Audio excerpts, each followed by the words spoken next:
The fluorescent lights in MDC Brooklyn's Unit 10 South Corridor hummed with the same mechanical indifference they had shown every morning since Nicolás Maduro arrived 13 days ago.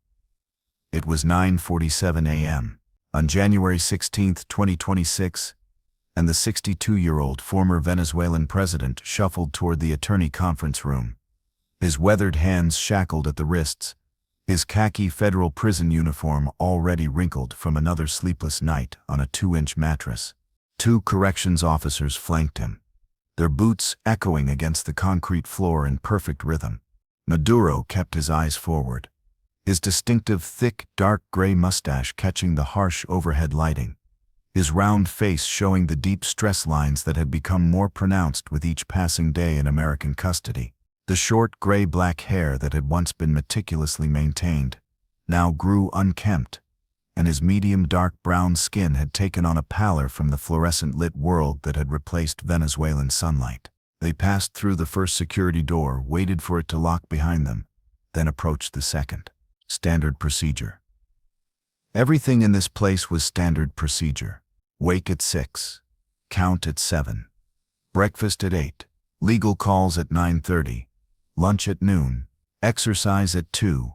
Dinner at 5. Count at 6. Lights out at 10. The routine of confinement designed to break the spirit through monotony as much as through punishment. But as they approached the third security checkpoint, something broke the pattern. Another inmate was being escorted in the opposite direction, heading back from what Maduro assumed was his own attorney meeting. The man was smaller, perhaps in his late 60s, with silver hair and the careful posture of someone who had learned to move through prison corridors without drawing attention. He wore the same khaki uniform, the same wrist shackles, the same expression of institutional resignation that Maduro recognized in his own reflection each morning. For a moment, their eyes met, and Nicolás Maduro's world stopped. The face was older, thinner, marked by years that had not been kind, but the eyes were unmistakable. Sharp, calculating, the eyes of an intelligence officer who had spent decades reading people, manipulating situations, surviving in the shadows of power. Hugo Carvajal Barrios, El Pollo, the chicken. For 6 years, Maduro had not seen this face except in news photographs, in court documents, in the nightmares that sometimes woke him in his Caracas bedroom before American helicopters had turned those nightmares into reality. The man who had been Venezuela's intelligence chief, who had sat across from him in 1,000 security briefings, who had sworn loyalty to the Bolivarian Revolution, who had promised, on camera, with the world watching, that he would never betray Nicolás Maduro. The man who had done exactly that in 2019, publicly breaking with the government, calling for Maduro's resignation, providing information to international investigators, that had contributed to this very moment, this very corridor, this very imprisonment. The guards didn't slow. Neither did Maduro's escort. The 2 groups passed each other in the narrow hallway like ships in a channel close enough to touch, separated by protocol and chains, and the unbridgeable distance of betrayal. Carvajal's eyes widened in recognition. For just a second, perhaps less, something flickered across his face. Surprise, guilt, fear. Then it was gone, replaced by careful neutrality, the trained response of a spy confronted with the unexpected. Maduro wanted to stop, to speak, to demand answers, to rage, to ask the 1,000 questions that had accumulated over 6 years. But the guards kept moving, and his body moved with them, muscle memory overriding conscious thought, and then Carvajal was behind him, disappearing around a corner, gone as suddenly as he had appeared. The attorney conference room felt smaller than usual. Barry Pollock was already there, legal documents spread across the gray metal table, his expression carrying the permanent concern of a defense attorney who understood the magnitude of the challenge ahead. He stood as Maduro entered, waiting for the guards to remove the shackles and exit, leaving them alone in the monitored privacy of attorney-client privilege. "You look shaken," Pollock observed immediately. Maduro sank into the plastic chair, his hands trembling slightly as he placed them flat on the table. "I just saw Hugo Carvajal in the corridor." Pollock's expression didn't change, but his pause spoke volumes. He reached for a specific folder in his stack of documents, opened it, and pushed a page across the table. "That's actually why I asked for this emergency meeting," the lawyer said quietly. "The prosecution filed their witness list yesterday evening. I was going to tell you this morning." Maduro looked down at the document. It was a standard legal form, typed in the impersonal language of American jurisprudence. United States Falls Nicolás Maduro Moros et al. Witness list for the prosecution. The first name on the list, Hugo Armando Carvajal Barrios. For a long moment, Maduro simply stared at the paper. The fluorescent lights hummed. Somewhere in the building, a door slammed. A guard's radio crackled with indistinct chatter. The world continued its relentless forward motion while Nicolás Maduro sat frozen in a cheap plastic chair, confronting a truth he had known intellectually, but had not felt in his bones until this moment. His former intelligence chief, the man who had protected him, who had known every secret, who had sat in rooms where Venezuela's most sensitive operations were planned, was going to testify against him in an American courtroom. "When did he agree to cooperate?" Maduro asked, his voice surprisingly steady. "June 2025, Pollock replied. "He pleaded guilty to drug trafficking charges in exchange for a reduced sentence and an agreement to provide testimony in ongoing cases, including yours." June, 7 months ago. While Maduro had still been in Miraflores Palace, still been president, still been free, Hugo Carvajal had been in this very building, or one like it, sitting across from federal prosecutors, answering their questions, trading secrets for years off his sentence. "What does he know?" Maduro asked, though he already knew the answer. Pollock consulted his notes. "According to the prosecution's disclosure, Carvajal has provided testimony about Venezuelan government involvement in drug trafficking operations between 2008 and 2019. He's prepared to testify about specific meetings, specific decisions, specific operations. He claims to have first-hand knowledge of your direct involvement in approving protection for drug shipments. He's lying. That's what we'll argue at trial. But his credibility will be significant. He was head of Venezuelan military intelligence. He was in the room for high-level discussions. And unlike other cooperating witnesses, he broke with your government publicly years before his arrest, which makes his testimony seem less like a recent fabrication for leniency." Maduro leaned back in his chair, his eyes closing briefly. Behind his eyelids he saw Carvajal's face again, that moment of recognition in the corridor. What had he seen there? Guilt or calculation? Was the man who had once been his closest intelligence advisor feeling remorse for his testimony, or merely assessing how his former president looked in prison khaki? "Tell me about 2019, Pollock said, pulling out a fresh legal pad. "Tell me about when he defected." The memories came unwillingly, sharp and painful despite the years. February 2019. The failed coup attempt led by Juan Guaidó, the American recognition of Guaidó as interim president, the desperate weeks when it seemed the government might actually fall, when every day brought new defections, new betrayals, new cracks in the foundation. And then Hugo Carvajal, from exile in Spain, releasing a video message that had shaken Caracas to its core. "He made a speech," Maduro said quietly, "posted it on social media, stood in front of a camera, and called on the military to abandon me, said the revolution had failed, said I had betrayed Chávez's legacy, said Venezuela deserved better. Did you respond?" I called him a traitor. What else was there to say? He had been one of my closest advisors. He knew things that could destroy us, and he chose exile and betrayal over loyalty. Did he provide information to investigators at that time? We suspected so. Intelligence agencies started acting on information they shouldn't have had.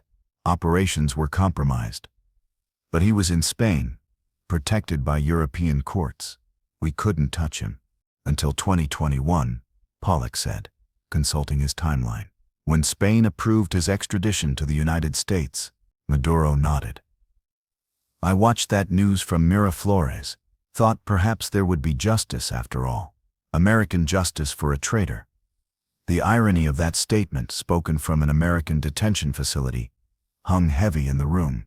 Did you ever consider that he might testify against you? I knew it was possible. But I was still president, still protected by the office.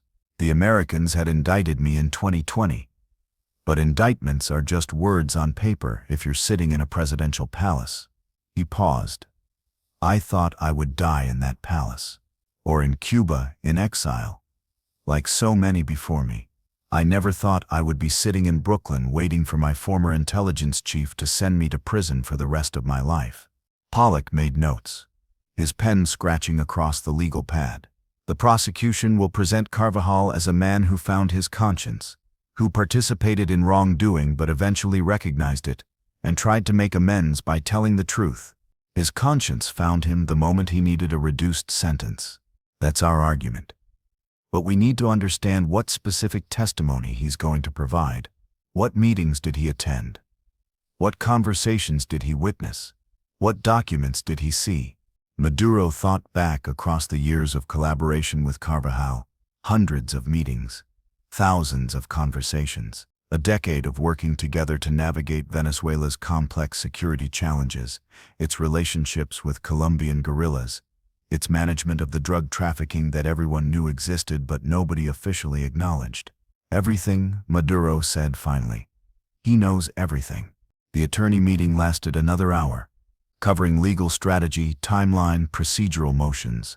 But Maduro's mind kept returning to that moment in the corridor, those few seconds of eye contact that had said everything and nothing. When the guards returned to escort him back to his cell, Maduro asked them a question. The inmate you passed in the corridor earlier. The older man with silver hair. What unit is he in? The guards exchanged glances. Can't discuss other inmates, one replied. Is he in special housing? Sir, we can't. Is he in this building? A pause. Then reluctantly, Unit 10 North. Same floor, different wing, same floor. Separated by perhaps 200 feet of concrete and steel and security protocols. Close enough to pass in corridors, far enough to never interact.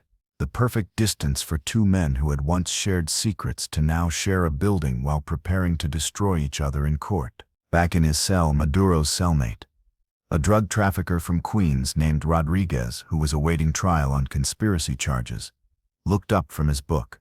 You okay, Pops? You look like you saw a ghost. Maduro sat on the edge of his bunk, the thin mattress offering no comfort. Worse than a ghost. I saw an old friend. Didn't look like it made you happy. Old friends in prison are rarely a good thing. It means you're either going to hurt them or they're going to hurt you. Rodriguez nodded sagely. The wisdom of someone who had spent enough time in the system to understand its dynamics. Which one is it with this guy? Maduro was silent for a long moment. Outside their cell, the sounds of institutional life continued. Doors clanging, guards talking, someone shouting demands in a language Maduro was still learning. Inside, the afternoon light from the narrow barred window painted weak shadows across the concrete walls. He's going to testify against me, Maduro said finally. He's going to walk into a courtroom and tell them everything he knows. Everything we did together. Everything I did. He's going to trade my life for years off his sentence. Rat. Rodriguez spat. We got a name for guys like that. But Maduro shook his head. It's more complicated than that. In our world, in the world I came from, loyalty was supposed to be absolute. We swore oaths. We made promises. We built a revolution on the idea that some principles were worth more than personal survival. And he broke his oath. He broke his oath in 2019. What he's doing now is just continuing that path. Once you decide that survival matters more than loyalty, everything else follows logically. Rodriguez considered this. You ever think about making a deal yourself? Testifying against someone else? There's no one left to testify against. Everyone above me is dead. Everyone below me is either still in Venezuela or has already made their own deals. What about that lady who's acting president now? The one I see on TV talking to Trump? Delcy Rodriguez. The question stabbed deeper than Rodriguez could have known. Maduro had spent days processing the reality of Rodriguez's cooperation with the Americans, her phone calls with Trump, her promises of oil deals and political reform. But there was a difference between political pragmatism and criminal testimony. "She's trying to save Venezuela," Maduro said, though he wasn't sure he believed it. "Carvajal is trying to save himself." That night, Maduro couldn't sleep. The cell was dark, except for the ambient light from the corridor, filtered through the small window in the steel door.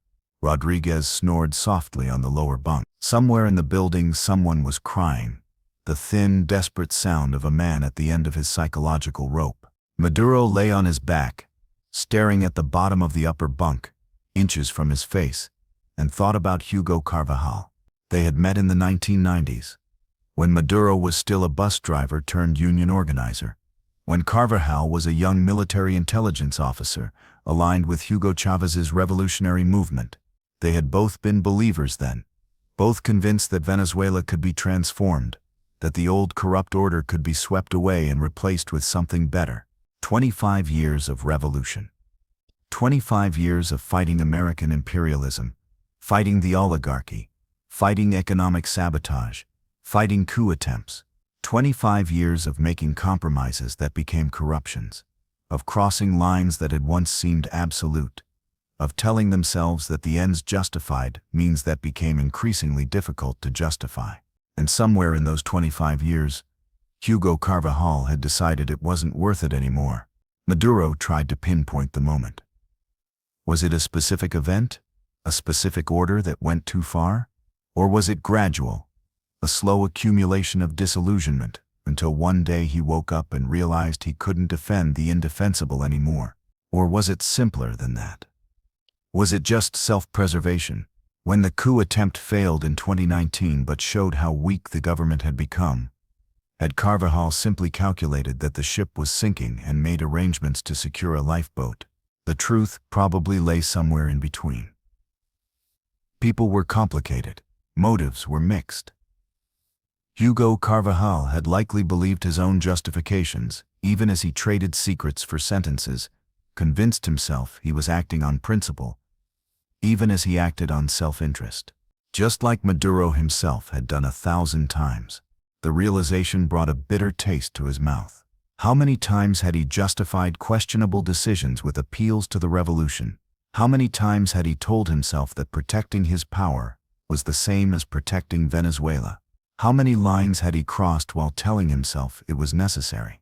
And now Hugo Carvajal would sit in a witness box and describe those crossings, would tell an American jury about meetings where drug shipments were discussed, where protection was offered, where the line between government and criminal enterprise became so blurred it disappeared entirely. Would tell the truth, or would tell a version of truth, shaped by prosecutors and plea agreements and the desire to secure his own reduced sentence. It didn't matter.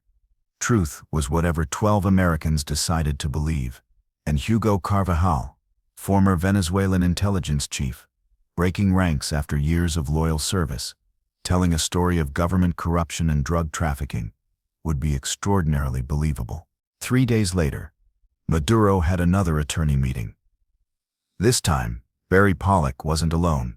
He had brought a jury consultant, a former federal prosecutor who now helped defense attorneys understand how to present their cases. "We need to talk about impeaching Carvajal's testimony," the consultant said, spreading photographs across the table. They showed Carvajal at various events, military ceremonies, government functions, public appearances, all from his years of loyal service. "The prosecution will present him as a whistleblower. We need to present him as an opportunist who participated in everything he's now condemning and only found his conscience when it became personally advantageous." Maduro studied the photographs.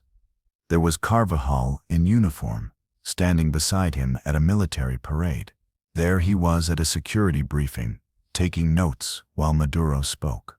There he was receiving a medal for distinguished service. "When is he scheduled to testify?" Maduro asked. "Trial won't begin for at least 6 months, probably longer, but when it does, he'll be one of their first witnesses. They'll want to establish the conspiracy early, and he's their best witness for that." 6 months. Half a year of waiting, knowing that eventually he would sit in a courtroom while Hugo Carvajal walked to a witness stand and swore to tell the truth, the whole truth, and nothing but the truth. Would their eyes meet then? Would there be that same flicker of recognition, of shared history, of complicated emotions that defied simple categorization as either loyalty or betrayal? Or would Carvajal keep his eyes carefully on the prosecutor, on the jury, anywhere except the face of the man he was sending to prison? "There's something else," Pollock said quietly. "I've been approached by the prosecution about a possible plea agreement for you." Maduro's head snapped up. "No, hear me out. They're offering a structured sentence, 20 years instead of life. Eligibility for elderly release, transfer to a lower security facility. In exchange for—" "No." Maduro's voice was flat, final. "In exchange for cooperation on other matters. Venezuelan officials still at large. Information about—" "No. Loader now. I'm not Hugo Carvajal. I'm not going to sit in a witness box and betray everyone I've ever worked with just to shave years off my sentence." Pollock held up his hands. "It's my job to present all options. That's all I'm doing. That option is not on the table. I will go to trial. I will face whatever witnesses they bring. I will accept whatever verdict comes, but I will not become a rat to save myself." The consultant and Pollock exchanged glances. In that look, Maduro saw their assessment: pride before practicality, principle before survival. The very mindset that had led him to this cell in the first place. But some things were non-negotiable. Hugo Carvajal had chosen his path. Nicolás Maduro would choose a different one, even if they led to the same destination. That evening, during the scheduled recreation time, Maduro walked the perimeter of the small outdoor cage that passed for a yard in special housing. The January air was cold, the sky the color of old concrete, but after 23 hours in a cell, even this limited exposure to the outside felt like a luxury. The yard was empty, except for one other inmate, standing in the far corner, his back to Maduro. Something about the posture was familiar. As Maduro circled closer, the other inmate turned. Hugo Carvajal. They stood perhaps 20 feet apart. Two old men in khaki uniforms in a prison yard in Brooklyn, separated by chain-link fence and razor wire and betrayals that went back years. For a long moment, neither spoke. The guards watched from their stations but didn't intervene. Two inmates in a yard, maintaining proper distance, following all the rules. Finally, Carvajal spoke. His voice was different from what Maduro remembered: thinner, older, carrying the weight of years and choices. Nicolás. Just his name. Not President. Not Mr. Maduro. Just the familiar form, the way they had addressed each other in private for a decade. Hugo. Another silence. What was there to say? "I'm going to testify against you. I know. I'm sorry. I'm not." "It didn't have to be this way," Carvajal said finally. Maduro almost laughed. "Which part? The revolution, the indictments, the American raid, your testimony? All of it seemed pretty inevitable to me. I meant us. This."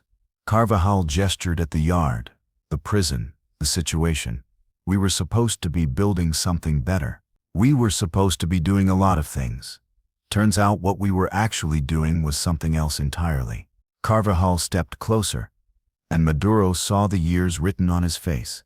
The man who had once been a vigorous intelligence officer was now elderly, frail, diminished by time and incarceration and the weight of consequences. "I'm testifying because they gave me no choice," Carvajal said. "Testify or die in prison. Those were my options. Everyone has a choice. Easy to say when you haven't made yours yet. Wait until they offer you the same deal. 20 years instead of life. See how absolute your principles feel then. You think that's what this is about?" "Principles?" Maduro shook his head. "I don't have the luxury of principles anymore, but I have something you lost. I have the ability to look at myself in the mirror and recognize the man looking back. I know exactly who I am," Carvajal said quietly. I'm a man who participated in terrible things and is trying to reduce the punishment for those participations. I'm a survivor, just like you've been a survivor your entire political career. Don't pretend we're different. We are different. I survived by fighting. You're surviving by betraying. I survived by accepting reality. The reality that the revolution failed. The reality that we became the very thing we claimed to oppose. The reality that American power was always going to win this game. You can call it betrayal if it makes you feel superior. I call it opening my eyes. The guard called time. Recreation was over. As they were escorted back to their respective units, Carvajal called out one last thing. For what it's worth, I wish it had ended differently. For both of us. Maduro didn't respond. There was nothing to say. Wishes didn't matter. Only what happened in courtrooms mattered now. That night, lying in his bunk, Maduro thought about the March 17th court date, thought about the trial that would follow, months or years from now, thought about the moment when Hugo Carvajal would raise his right hand and swear his oath and begin speaking. And he realized something that should have been obvious from the beginning. This wasn't about Carvajal's betrayal. It wasn't even about Maduro's guilt or innocence. It was about the simple, brutal mathematics of the American justice system. They had the power. They had the leverage. They had the ability to offer reduced sentences for cooperation, to turn allies into witnesses, to transform solidarity into testimony. Hugo Carvajal hadn't betrayed him. The system had made betrayal the rational choice, and Carvajal had chosen rationally, just like Delcy Rodriguez had chosen rationally when she started cooperating with Trump, just like everyone eventually chose rationally when faced with the alternative. The only question was what Maduro himself would choose when they finally made him the same offer, when the numbers became real, when life in prison became a concrete rather than abstract concept. Would he choose like Carvajal? Trade information for years, loyalty for survival, or would he choose differently? Accept the full weight of consequences, maintain some tattered version of dignity, even as it condemned him to die in an American prison? He didn't know the answer. And that uncertainty, more than anything else, kept him awake, as MDC Brooklyn settled into its nightly quiet, as corrections officers made their rounds, as Hugo Carvajal slept somewhere in Unit 10 North, perhaps wrestling with his own demons, perhaps sleeping soundly with a conscience made clear by pragmatic choices. The revolution had eaten its children. It had eaten Hugo Chavez, dead at 58 from cancer. It had eaten thousands of Venezuelans who believed and fought and sacrificed for a dream that never quite materialized. And now it was eating its final generation. Maduro in one cell, Carvajal in another, both waiting for an American courtroom to determine how much time remained before the revolution consumed them entirely. Outside the narrow barred window, New York City glittered in the distance, indifferent to the small human dramas playing out in its prisons. The Statue of Liberty, visible from certain angles of MDC Brooklyn, held her torch high, a symbol of freedom to some, a mockery to others. To Nicolás Maduro, lying in the darkness, it was simply a reminder of irony that he could see liberty from his cell, but would never touch it again, and that somewhere in this same building, an old friend was preparing to make sure of exactly that.